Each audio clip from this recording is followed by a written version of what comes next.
Hello दोस्तों, नमस्कार। कैसे हैं आप? उम्मीद है कि आप सब लोग एकदम मस्त होंगे दोस्तों। तो स्वागत है आपका फिर से आपके अपने YouTube चैनल एम्बिशन क्लासेस 2019 में।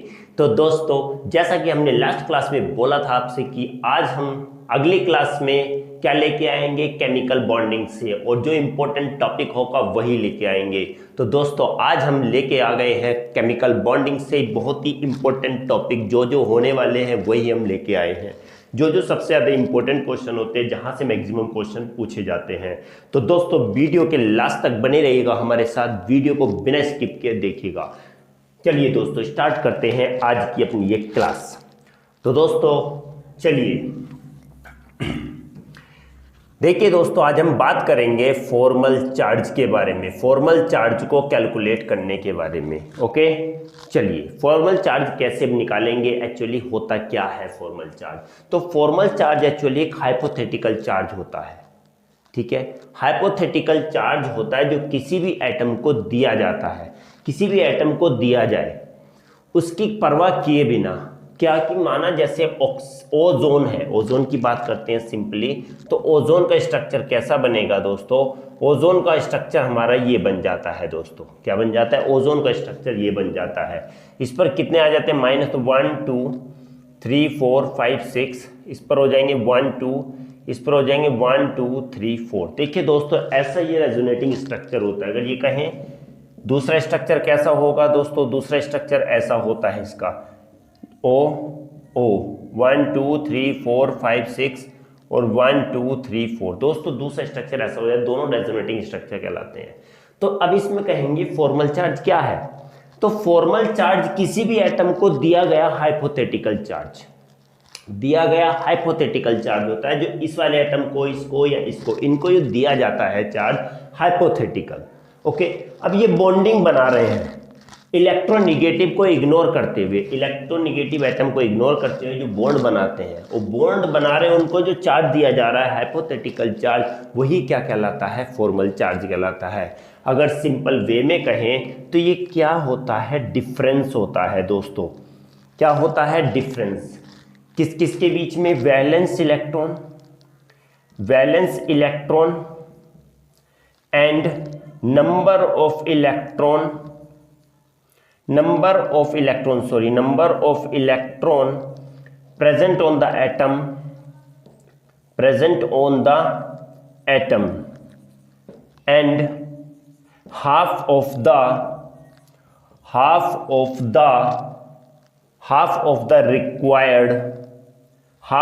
required electron to complete octet, to complete octet. देखिए दोस्तों, यही बात होती है, यही क्या होता है कि वैलेंस, ये क्या होता है? एक डिफरेंस होता है एक्चुअली। फॉर्मल चार्ज डिफरेंस होता है किसका? कि उसके वैलेंस शेल में जितने इलेक्ट्रॉन होते हैं और जितने उस एटम पर प्रेजेंट होते हैं और जितने उसे चाहिए होते हैं, इन सब का क्या होता है? डिफरेंस। अगर कहें तो क्या फॉर्मल चार्ज का फॉर्मूला कहें तो क्या होता है? Valence shell minus number of electron, और we can say the B/2 is the bonded electron. Bonded electron भी यहाँ पर हम लिख सकते हैं, इसको हम क्या भी लिख सकते हैं? Bonded, half of the bonded electron. तो समझिएगा दोस्तों, ये डेफिनेशन है, और डेफिनेशन तो सिंपल सी बात है, इतनी डेफिनेशन इंपॉर्टेंट नहीं होती है, बट फॉर्मल चार्ज बहुत ही इंपॉर्टेंट होता है। तो आज क्लास में हम फॉर्मल चार्ज को कैलकुलेट करेंगे। कैसे करेंगे? तो दोस्तों ध्यान रखिएगा, इस फॉर्मूले को लिख लीजिएगा। क्या लिख लीजिए? फॉर्मूले को लिख लीजिए, और सिंपल सी टर्म क्या याद रखिए? टीपीआर। टीपीआर फॉर्मूला, ये फॉर्मूला होता है टीपीआर। टीपीआर फॉर्मूले को ध्यान रखिए, टीपीआर से हम इसको फॉर्मल चार्ज निकालेंगे। तो वैलेंस, वी मतलब वैलेंस, वैलेंस शेल में इलेक्ट्रॉन होते हैं, valence electron, and number of electron present, number of electron present on the atom, और बी इज द जितने क्या चाहिए होते हैं? रिक्वायर्ड होते हैं, रिक्वायर्ड जितनी जरूरत पड़ती है। देखिए दोस्तों, स्टार्ट फिर से मैं बता देता हूँ। फॉर्मल चार्ज एक हाइपोथेटिकल चार्ज होता है जो किसी भी, जो क्या बॉन्डेड से, जो बॉन्डेड एटम है तो उनको दिया जाता है। ये एक हाइपोथेटिकल चार्ज होता है। ओके, उनकी इलेक्ट्रोनिगेटिविटी को इग्नोर करते हुए। ओके, दूसरी बात कहें तो फॉर्मल चार्ज क्या होता है, ये डिफरेंस होता है किस किस का, वैलेंस शेल इलेक्ट्रॉन का और नंबर ऑफ इलेक्ट्रॉन जितने प्रेजेंट होते हैं और जितने बॉन्डेड होते हैं उसके हाफ का क्या होता है, ये डिफरेंस होता है। दोस्तों आई होप कि ये समझ में आया होगा। जल्दी से दोस्तों स्क्रीनशॉट को ले लीजिएगा, जल्दी से स्क्रीनशॉट ले लीजिएगा। बात करेंगे कैसे कैलकुलेट करते हैं। दोस्तों आप लोगों के 11th क्लास से लेकर ऊपर तक जेई मेंस नीट तक आपके ऐसे क्वेश्चन पूछा जाएगा। दोस्तों स्क्रीनशॉट ले लिया होगा तो बात करते हैं दोस्तों फॉर्मल चार्ज के बारे में। फॉर्मल चार्ज कैसे कैलकुलेट करेंगे, फॉर्मूला याद रखना है बस और कुछ नहीं, ठीक है। चलिए ओजोन का हम निकालेंगे, सबसे पहले ओजोन का निकालेंगे। ए ओजोन में O हो गया, डबल बॉन्ड हो गया, O हो गया और 1 2 O 1 2 3 4 और ये 1 2 3 4 5 6। चलिए दोस्तों इनको काउंटिंग कर लेते हैं, ये 1 हो गया, ये 2 हो गया और ये 3 हो गया, ठीक है। काउंटिंग कर लिया नंबर ऑफ एटम। अब हम फॉर्मल चार्ज निकालने के लिए हमारा फॉर्मूला ध्यान होना चाहिए कि फॉर फर्स्ट एटम, पहले एटम के लिए, पहले ऑक्सीजन एटम के लिए, तो अभी हमने कहा था वैलेंस शेल में कितने इलेक्ट्रॉन, वैलेंस शेल के कितने इलेक्ट्रॉन प्रेजेंट होते हैं। देखिए पहले पे 1 2 3 4 5 6 6 है, समझ में आया। चलिए नंबर ऑफ इलेक्ट्रॉन,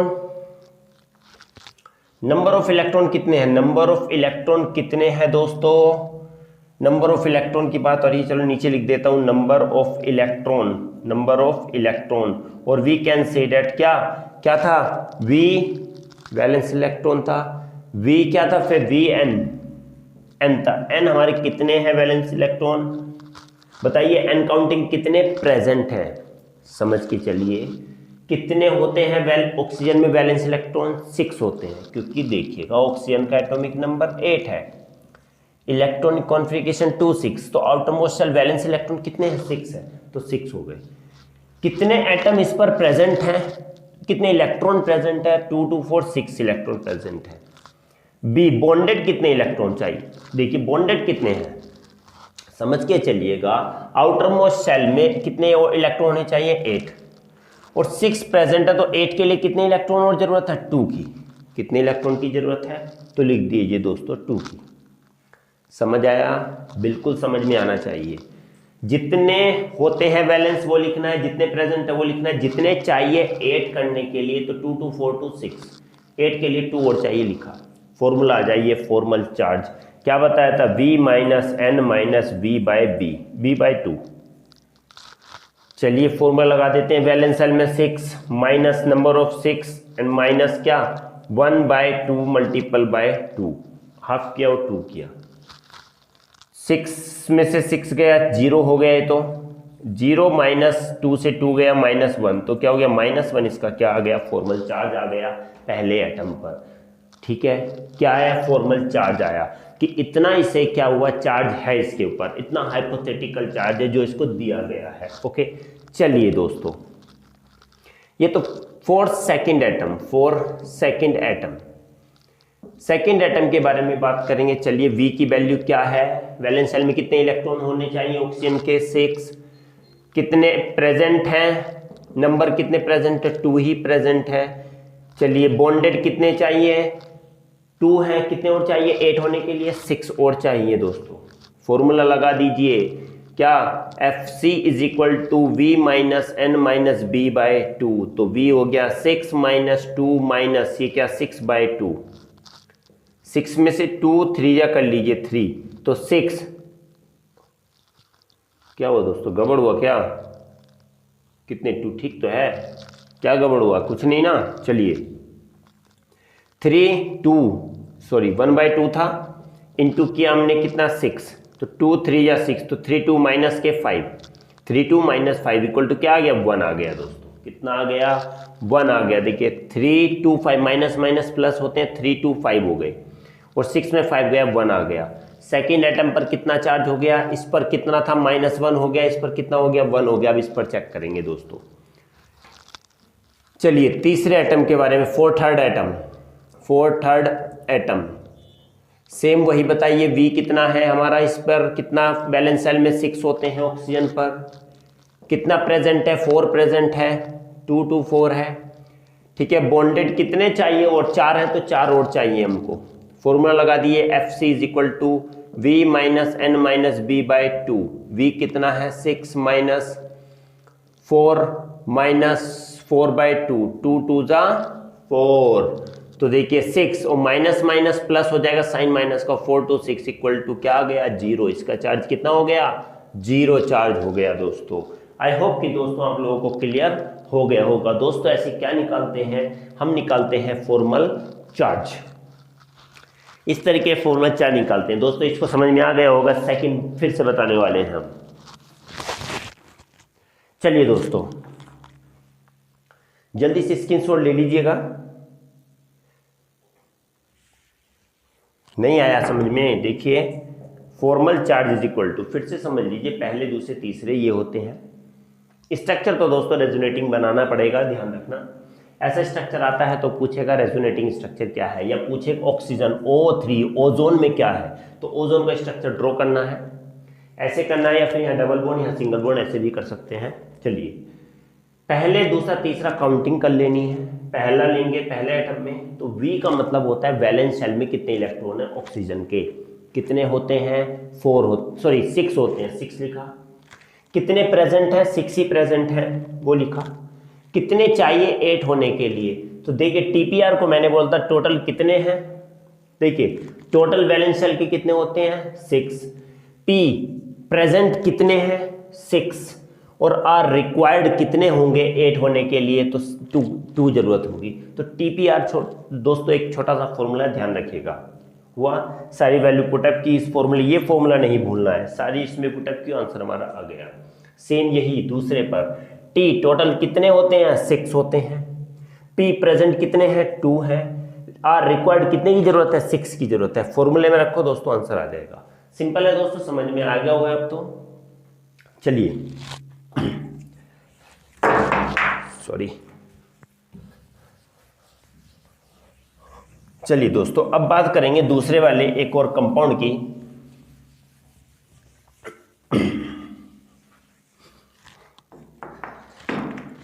क्या भाई कहाँ जाता है रे। चलिए फॉर्मल चार्ज तो चल ही रहा था, ऊपर लिख देते हैं फॉर्मल चार्ज। एक क्वेश्चन और लिखता हूं, देखिए दोस्तों CO2 का निकालेंगे तो कैसे निकालेंगे, तो C डबल बॉन्ड O हो गया ना। कितने हुआ दोस्तों इसमें, 2 पार्टिसिपेट का 1 2 3 4 होते हैं। इस पर कोई है ही नहीं, तीनों का निकालें क्या, चलो तीनों का निकलते हैं। इसको 1 डाल दो, इसको 2 डाल दो, इसको 3 डाल दो। चलिए फॉर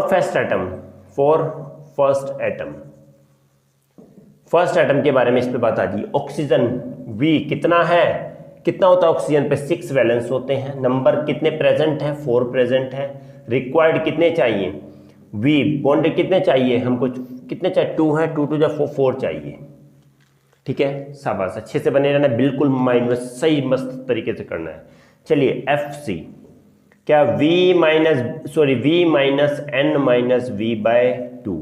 V कितना है 6, N कितना है 4 माइनस 4 बाय 2, 2 1 जा 2 2 2 जा 4, तो क्या हो गया 6 minus minus plus minus 6 equal to 0 हो गया।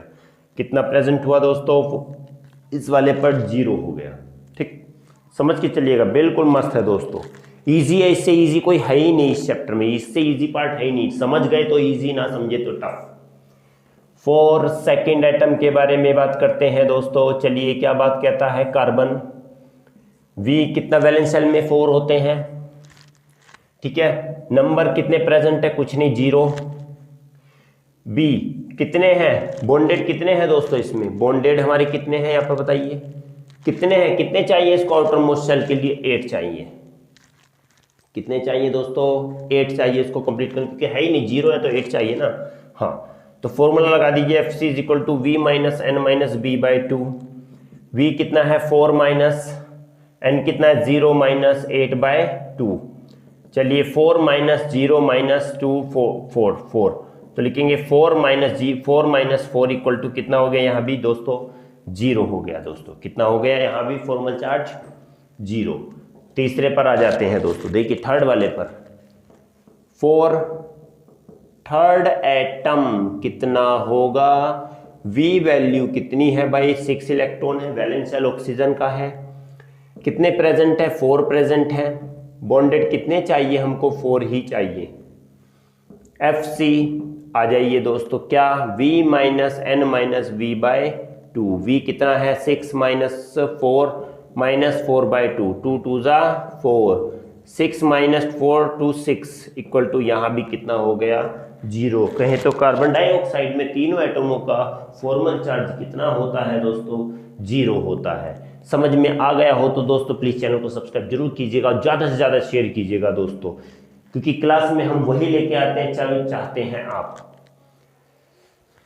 दोस्तों बिल्कुल भी हौसला नहीं हारना है, क्योंकि दोस्तों कहा है कि खुद ही को कर बुलंद इतना कि खुदा खुद भी तेरी किस्मत से पहले तुझसे आके पूछे बता बंदे तेरी मर्जी क्या है। तो अपने आप को ऐसा बना लेना है दोस्तों, बिल्कुल भी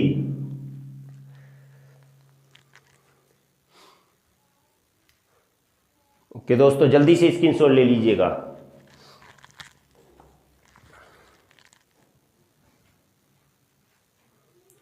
मेहनत करो ऐसे मुकाम से तुम्हारी काबिलियत गिरे दोस्तों पूरे खुले आसमान से, तो इस टाइप से मेहनत कर देनी है दोस्तों। चलिए दोस्तों, कार्बन डाइऑक्साइड का हो गया, अब दूसरे का भी एक और कर लेते हैं। क्लियर हो गया ना दोस्तों, समझ में आना चाहिए दोस्तों, चाहे एक ही टॉपिक हो कितना भी हो आप लोगों को समझ में आना चाहिए, क्योंकि यही मेरा मोटो है दोस्तों, बिल्कुल मेरा मोटो यही है। नाइट्रेट आयन के बारे में बात करते हैं, NO3 माइनस के बारे में। स्ट्रक्चर ड्रॉ करना है क्या, N double bond O, single bond O and this one also O। Okay चलिए 1 2 3 4 हो गया, 1 2 3 4 5 6 हो गया, 1 2 3 4 5 6 हो गया, यहाँ भी माइनस यहाँ भी माइनस। ठीक है, समझ के चलना है, बिल्कुल इसका हमें निकालना है। क्या क्या निकालना है, फॉर्मल चार्ज किसका, 1 2 3 4 डाल लीजिए, 1 2 3 और ये हो गया जी दोस्तों हमारा 4। ओके हाँ चलिए दोस्तों बात करते हैं फॉर फर्स्ट एटम। पहले वाले एटम के लिए क्या होगा, 4 बॉक्स बना लीजिए, इजी रहेगा, अच्छा लगेगा। चलिए दोस्तों फर्स्ट के बारे में बात करेंगे, ये है ऑक्सीजन, बिल्कुल सेम वही। V बराबर कितना होता है 6 होता है, N बराबर कितने प्रेजेंट है 4, N बराबर कितने प्रेजेंट है 4, बॉन्डिंग के लिए कितने चाहिए 4। FC फॉर्मल चार्ज कितना हो जाएगा, V minus N minus B by 2, 6 minus 4 minus 4 by 2, 2 2 जा 4, तो 6 माइनस 6 इक्वल टू क्या आ गया दोस्तों, फिर से 0 आ गया। कितना आ गया 0। चलिए यहां पर बात करते हैं फॉर सेकेंड एटम के बारे में। सेकेंड में V कितना है, वैलेंस शेल में कितना होता है ऑक्सीजन के 6, N कितना प्रेजेंट है 2 4 6 6 प्रेजेंट है, बॉन्डेड कितने चाहिए, कितने और चाहिए 8 होने के लिए 2 चाहिए। फॉर्मल चार्ज हो जाता है V minus N minus V by 2। Formula दोस्तों माइंड में बैठा लीजिए, formal charge is equal to V minus N minus V by 2 क्या है, इज इक्वल टू V होगा 6 माइनस 6 बाय 2 बाय 2। ठीक है 2 बाय 2, 2 1 जा 2, 2 से 2 1 आ गए यहाँ पर, तो 6 माइनस 7 इज इक्वल टू क्या आ गया -1 आ गया दोस्तों। फॉर थर्ड एटम के लिए, फॉर थर्ड एटम चलिए वैलेंस शेल में नाइट्रोजन में कितने आएंगे, नाइट्रोजन में वैलेंस शेल में होते हैं दोस्तों 5, क्योंकि एटॉमिक नंबर नाइट्रोजन का होता है 7 और इलेक्ट्रॉनिक कॉन्फ़िगरेशन है 2 5, तो कितने हैं 5 है।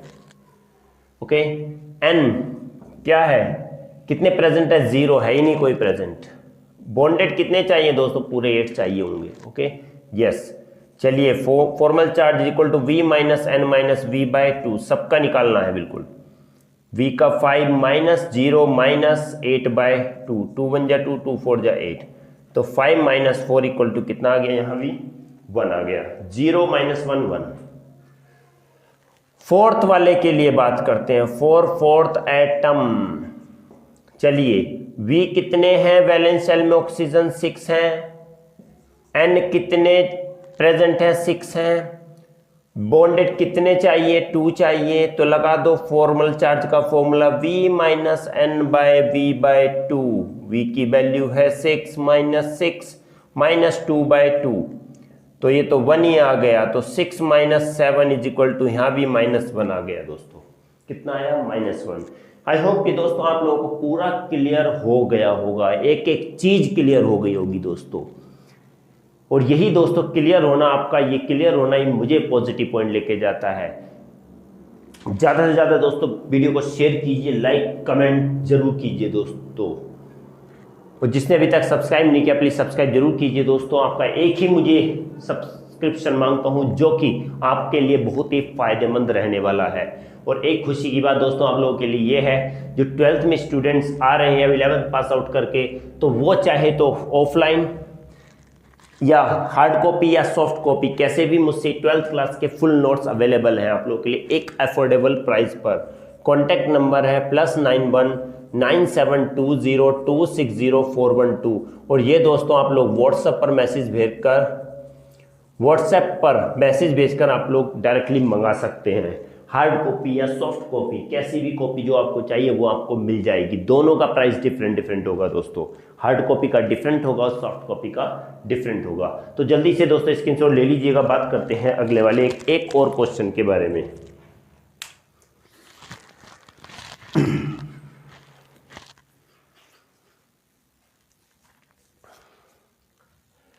चलिए दोस्तों, आई होप कि आप लोगों को क्लियर हो गया होगा। तो दोस्तों उम्मीद है कि आप लोगों का ये क्लियर हो गया होगा। तो दोस्तों अब अगला टॉपिक स्टार्ट करते हैं जो एक और अपने आप में इंपॉर्टेंस रखता है। चलिए दोस्तों, एक छोटा सा टॉपिक और है हमारा, बॉन्ड लेंथ। बॉन्ड लेंथ क्या होता है? बॉन्ड लेंथ, तो सबसे पहले हमने कहा बॉन्ड लेंथ है दो एटम जुड़े हुए हैं। माना एक तो ये रहा और एक ये रहा, दोनों जुड़े हुए हैं, सॉरी ये दोनों जुड़े हुए हैं। ओके, न्यूक्लियस दोनों का ये रहा, इसका ये रहा, ये H है और ये Cl है मान लिया। बॉन्ड लेंथ क्या होती है? इसके न्यूक्लियस से यहाँ तक की दूरी और इसके न्यूक्लियस से यहाँ तक की दूरी। ये वाला फर्स्ट एटम है तो रेडियस R1, ये सेकंड रेडियस है तो R2। ओके, बॉन्ड लेंथ अगर बात आएगी तो इसके सेंटर से इसके सेंटर ये टोटल ही डिस्टेंस क्या कहलाएगी? इसी को हम बोलते हैं बॉन्ड लेंथ।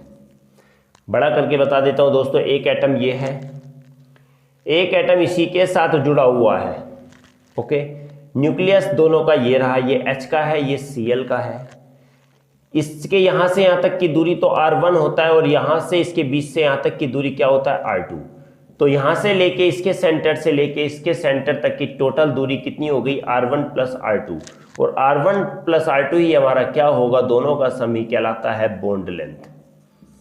जब दो एटम एक दूसरे से बॉन्डेड होते हैं तो उनके दोनों के न्यूक्लियस के बीच की दूरी, the distance between the two atom which is bonded together. Okay, distance between the nucleus of both the atom which are bounded to each other। जब दोनों के दोनों एटम एक दूसरे से बाउंडेड होते हैं तो उनके न्यूक्लियस की दूरी, दोनों के दूरी का सम ही क्या कहलाता है? कंप्लीट दूरी क्या कहलाती है? बॉन्ड लेंथ कहलाती है। क्या कहलाती है? Bond length. इसके बारे में अगर बात करें तो इसको जो मेजर्ड किया जाता है, वो 3 तरीके से किया जाता है। या तो स्पेक्ट्रोस्कोपी के द्वारा, चलिए, या फिर किसके द्वारा? एक्सरे डिफ्रैक्शन के द्वारा, या फिर इलेक्ट्रॉन डिफ्रैक्शन टेक्निक के द्वारा। इलेक्ट्रॉन डिफ्रैक्शन टेक्निक के द्वारा क्या होता है? इसको जो मेजर्ड किया जाएगा वो 3 तरीके से किया जाएगा। पहले तो स्पेक्ट्रोस्कोपी से ही मेजर कर सकते हैं, दूसरा एक्सरे डिफ्रैक्शन से कर सकते हैं और तीसरा किससे मेजर कर सकते हैं? इलेक्ट्रॉन डिफ्रैक्शन टेक्निक से। तो समझ में आ जाना चाहिए कि जब दो एटम आपस में जुड़ते हैं, बॉन्डिंग कर रहे, जुड़ रहे हैं, ठीक है, तो उनके न्यूक्लियस के, दोनों के न्यूक्लियस के बीच की दूरी क्या कहलाती है? यही कहलाती है बॉन्ड लेंथ। बॉन्ड लेंथ को जो मेजर्ड किया जाता है वो क्या होता है? स्पेक्ट्रोस्कोपी से मेजर करते हैं, एक्सरे से, या फिर इलेक्ट्रॉन डिफ्रैक्शन टेक्निक से। ओके, अब इनकी हम एक और बात कहते हैं कि इतनी बात सीधी हो गई। दूसरी बात जो हमेशा जो इनकी यूनिट जो होती है वो क्या होती है, यूनिट के बारे में बात करें तो 2 यूनिट में कर सकते हैं, या तो एंगस्ट्रॉम में लेते हैं या फिर होती है पिकोमीटर। पिकोमीटर एंगस्ट्रॉम की बात कहें तो कितना होता है 10 की पावर 1 एंगस्ट्रॉम किसके इक्वल होता है 10 की पावर -10 मीटर के होता है एंगस्ट्रॉम। सेकंड होती है पिकोमीटर, यूनिट्स हैं दोस्तों, इसको हम इसमें ही मेजर करते हैं, यूनिट होती है एंगस्ट्रॉम और पिकोमीटर। एंगस्ट्रॉम में क्या होता है 1 एंगस्ट्रॉम किसके इक्वल होता है 1 एंगस्ट्रॉम किसके 10 की पावर -10 के, पिकोमीटर की 1 पिकोमीटर 10 की पावर -12 मीटर होता है। ये बात ध्यान रखिए, पीएम दोस्तों, पीएम पिकोमीटर। ओके, एंगस्ट्रॉम और पिकोमीटर दोनों डिफरेंट यूनिट है, पर ये दोनों यूनिट किसके लिए यूज होती हैं, किसकी यूनिट है, बॉन्ड लेंथ को मेजर करने की यूनिट है। और ये मेजर होता है 3 इंस्ट्रूमेंट से होता है, स्पेक्ट्रोस्कोपी से कर सकते हैं, एक्सरे डिफ्रैक्शन से, इलेक्ट्रॉन डिफ्रैक्शन टेक्निक से इसका यूज कर सकते हैं। और दोस्तों यहाँ से आप लोगों को रीजन बेस्ड क्वेश्चन भी मिलते हैं, जो कि हम नेक्स्ट क्लास में रीजन बेस्ड क्वेश्चन पर डिस्कस करेंगे। चलिए दोस्तों, इसका जो रिप्रेजेंटेशन होता है, रिप्रेजेंटेशन जो होता है वो क्या होता है, इसको किससे रिप्रेजेंट करते हैं, डी से। तो हम क्या बोलेंगे कि इसका जो मैथमेटिकल रिप्रेजेंटेशन आ गया, मैथमेटिकली अगर हम रिप्रेजेंटेशन करेंगे तो D इज इक्वल टू क्या होगा R1 प्लस R2। यही इसका क्या होता है दोस्तों, रिप्रेजेंटेशन होता है D is equal to R1 plus R2। दोस्तों बॉन्ड लेंथ के बारे में आप लोगों को पूरा क्लियर हो गया होगा कि बॉन्ड लेंथ क्या होती है, कैसे होती है। अब दोस्तों कुछ फैक्टर्स होते हैं जिससे ये अफेक्ट होती है, जिससे ये प्रभावित होती है। कौन से फैक्टर हैं जो बॉन्ड लेंथ को अफेक्ट करते हैं, जल्दी से स्क्रीनशॉट ले लीजिएगा दोस्तों। अगर आपको समझ में आ रहा है तो प्लीज ज़्यादा से ज़्यादा शेयर कीजिए दोस्तों, जल्दी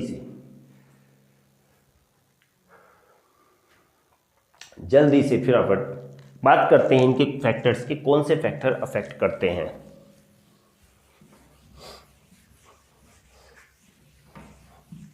चलिए दोस्तों, कौन से फैक्टर हैं जो अफेक्ट करते हैं। चलिए, फैक्टर्स अफेक्टिंग बॉन्ड लेंथ।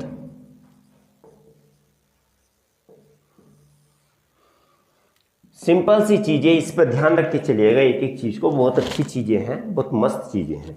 तो पहला इसमें क्या आता है दोस्तों, एटॉमिक साइज आता है। क्या आता है, एटॉमिक साइज। दूसरा आता है इसमें bond multiplicity, bond multiplicity.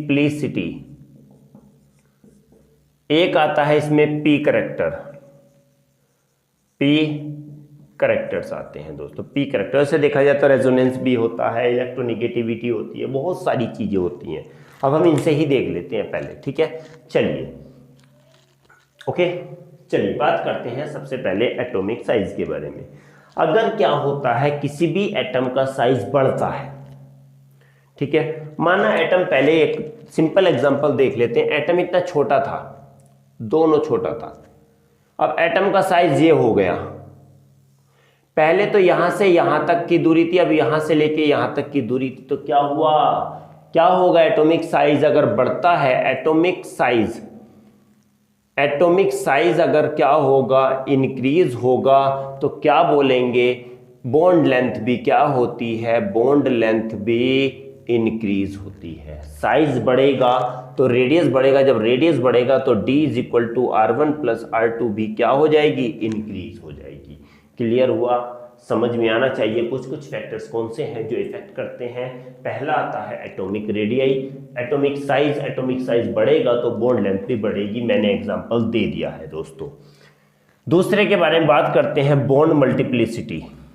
Okay, bond multiplicity मान लीजिएगा C बॉन्ड है, C डबल बॉन्ड C है, और तीसरा C ट्रिपल बॉन्ड C है। C सिंगल बॉन्ड C, अगर जो बॉन्ड सिंगल होगा तो इसमें क्या होती है दोस्तों, बॉन्ड लेंथ मैक्सिमम होती है। बॉन्ड लेंथ क्या होती है, बॉन्ड लेंथ मैक्सिमम होती है, मैक्सिमम होती है। ये बॉन्ड लेंथ इसमें एवरेज होती है, बॉन्ड लेंथ डबल बॉन्ड में एवरेज होती है। और अगर इसमें कहा तो बॉन्ड लेंथ क्या होती है, बहुत ही कम होती है। बॉन्ड लेंथ बॉन्ड लेंथ क्या हो जाएगी, मिनिमम हो जाएगी। तो हम ये कहते हैं जैसे जैसे बॉन्ड बढ़ता जाता है बॉन्ड लेंथ क्या होती जाती है, कम हो जाती है दोस्तों। क्या बॉन्ड बढ़ेगा तो लिख देता हूं यहां को बॉन्ड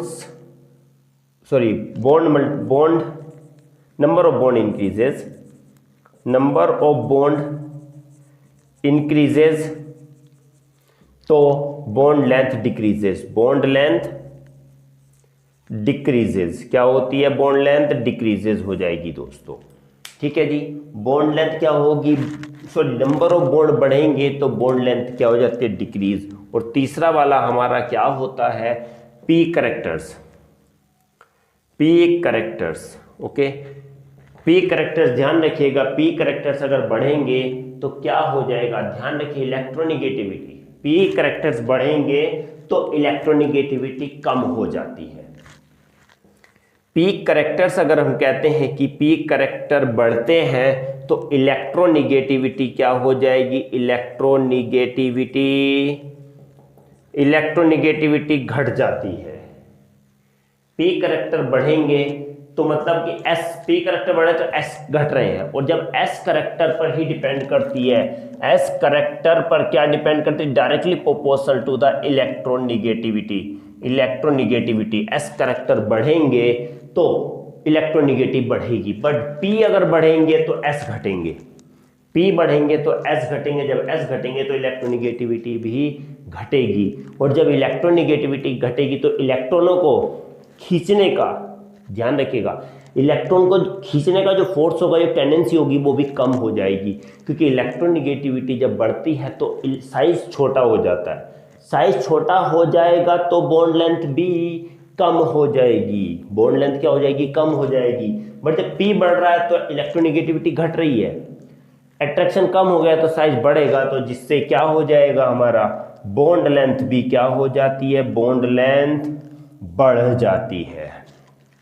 समझिए, पी करेक्टर एस करेक्टर दोनों अपोजिट होते हैं, एस बढ़ेगा तो इलेक्ट्रोनिगेटिव बढ़ेगा, पर पी बढ़ेगा तो इलेक्ट्रोनिगेटिव घटेगा। जब इलेक्ट्रोनिगेटिव घटेगा तो साइज छोटा नहीं होगा, बड़ा होगा, साइज बड़ा होगा तो रेडियस बढ़ेगा, साइज बढ़ेगा, साइज बढ़ा, अभी हमने बोला ना, साइज बढ़ेगा तो बॉन्ड लेंथ भी बढ़ती है। तो बोलेंगे पी करेक्टर अगर बढ़ता है तो इलेक्ट्रोनिगेटिविटी घटती है पर बॉन्ड लेंथ बढ़ती है। अगर यहां पर एस करेक्टर हो तो एस अगर बढ़ेगा तो बॉन्ड लेंथ घटेगी दोस्तों। एस और बॉन्ड लेंथ, एस के करेक्टर और बॉन्ड लेंथ इनवर्सली प्रोपोर्शनल होती है, वेयर एस पी करेक्टर और बॉन्ड लेंथ डायरेक्टली प्रोपोर्शनल होती है। तो दोस्तों जल्दी से दोस्तों स्क्रीनशॉट ले लीजिएगा, और आज का टॉपिक बस हमारा यहीं पर एंड होता है। जल्दी से स्क्रीनशॉट ले लीजिएगा दोस्तों। आई होप कि दोस्तों, उम्मीद है कि आप लोगों को क्लास अच्छी लगी होगी, समझ में भी आया होगा। दोस्तों हम जो अभी 1-2 क्लास चलेंगी, कल भी शायद चलेगी और परसों भी चलेगी, 2 दिन में हम ये चैप्टर खत्म कर देंगे। और अगर आपको बताएं तो हाइड्रोकार्बन का पहले हम दोस्तों डिस्कस कर चुके हैं, वहां से कुछ भी बाहर नहीं आता है। IUPAC UPSC अच्छे से कर लेना जनरल कॉन्सेप्ट से। और रिडॉक्स रिएक्शन की अगर हम बात करें तो रिडॉक्स रिएक्शन से दोस्तों बैलेंसिंग वगैरह, ऑक्सीडेशन नंबर, डिस्प्रोपोर्शन रिएक्शन अच्छे से कर लेना, अच्छे तरीके से करते रहना, क्योंकि अब एग्जाम टाइम चल रहा है दोस्तों, बहुत अच्छे से करना है। तो दोस्तों मिलते हैं इसी चैप्टर के अगले नेक्स्ट टॉपिक के साथ अगली क्लास में, तब तक के लिए दोस्तों नमस्कार।